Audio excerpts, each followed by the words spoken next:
আপনি বাড়ি পর্যন্ত চলে এসেছেন? আপনার সাহস তো কম না? জুতার বাড়ি খেয়ে কি আপনার হয়নি? পারুল, আপনি ভুল করছেন। আমি ভুল করছি? ভুল করেছিস তুই। ছি আপু, তুই তো করে করছিস। আই চুপ কর। বেশি সাহস না? দাঁড়া, দেখাচ্ছি। আপু ছাড়া কি দুনিয়াতে সুন্দর মেয়ে নেই? মানে? আপু আপনাকে জুতা মেরেছে, তারপর আপনি আপুর কাছে আসলেন? বলেন, বলেন এবার। পারুল, আপনি অযথাই উত্তেজিত হচ্ছেন। আমি অযথাই উত্তেজিত হচ্ছি? ইউর আ জার্নালিস বদমাশ। কি করছিস আপনি? পাগল হয়ে গেছিস? পারুল! আম্মা, এই পারুল, কি হচ্ছে কি? এই পারুল, পারুল! কি হচ্ছে কি? কি হচ্ছে কি? বেরে যা, যা বেরে যা। কি হচ্ছে কি? তোর কি মাথার মধ্যে খারাপ হয়ে গেছে? এই বদমাশটা লিখেছে পত্রিকা উল্টাপাল্টা আমার নামে। কি? কি বলিস কি? হ্যালো, জি, আসসালামু আলাইকুম আঙ্কেল। ওয়ালাইকুম আসসালাম। কে? আঙ্কেল আমি সিরাজ, ওই যে মানে অ্যাব্রোডে থাকি। কোথায় আছো? অ্যাব্রোড মানে সৌদি আরব আর কি। আমার বাবার নাম মতিউর রহমান। আমার ছোট ভাই ব্ল্যাক বেল্ট হোল্ডার, তারা চিনতে পারেন, যে মিরাজ। আমিও একসময় ব্ল্যাক বেল্ট হোল্ডার ছিলাম, সেটা অবশ্য 10 বছর আগে আর কি। ও হ্যাঁ হ্যাঁ হ্যাঁ, তা কেমন আছো বাবা? জি আঙ্কেল, আপনাদের দয় ভালোই আছি।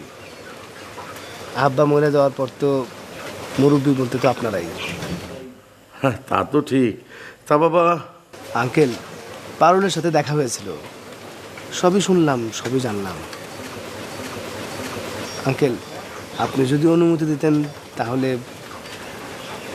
আমার ফ্যামিলির লোকজনকে পাঠাইতাম। কি ব্যাপারে বলো তো? আপু, তুই এত হ্যান্ডসাম একটা ছেলের সাথে এমন বিহেভ করলি? হ্যান্ডসাম দেখে কি করব? মাথা তুলে নাচবো? বদমাইশ একটা। তুই যে বললি সে উল্টাপাল্টা কি লিখেছে, তা তো সত্যি না। আমি তো নিউজটা পড়েছি, যা সত্যি তাই লিখেছে। তাই না? এক থাপ্পড়ে দাঁত ফেলে দেবো। থাপ্পড় মার, আমার কিন্তু ছেলেটাকে একদম বদমাশ মনে হয়নি। না মনে হলে যা, যে ওই লম্বুর গলা ধরে ঝুলে পড়। ঠিকানা আছে তোর কাছে? Phone number? তুই যাবে এখান থেকে। যাচ্ছি। আমি বুঝতে পারছি না, তোমার কেন মানিকগঞ্জ আসতে হবে? কোথাকার কোন মেয়েকে সরি বলার জন্য তুমি এখানে কেন পড়ে আছো, এটা আমাকে বোঝাও। আমি তো তোমাকে বললাম যে একটা অপরাধ বোধ থেকে আমি সরি বলতে এসেছি। ওকে ফাইন, তোর সাথে দেখা হওয়ার পর তুমি ওকে সরি বলতে পারোনি কেন? সিচুয়েশন ছিল না। ও আচ্ছা, ওকে সরি বলার জন্য তোমার আলাদা কোনো স্পেশাল সিচুয়েশন লাগবে। তা কেমন সিচুয়েশন আমি একটু শুনি। অপলব, মানে তুমি এমন করছো কেন? মানে তুমি আমাকে জেরা করছো কেন? আশ্চর্য, তুমি অদ্ভুত অদ্ভুত আচরণ করবে আর আমি তোমাকে জিজ্ঞেস করতে পারবো না? আরে আমি কোথাও অদ্ভুত আচরণ করলাম? না না না, হ্যাঁ তাই তো, তুমি তো অদ্ভুত আচরণ করছো। অদ্ভুত আচরণ করছি তো আমি করছি অদ্ভুত আচরণ। অপলব, ওকে এভাবে বুঝিয়ে কোনো লাভ নেই। তাহলে কি করব? ও কি একটা গাধা? না তো কিভাবে বোঝাই? তুমি এতদিনে ওকে চিনতে পারোনি?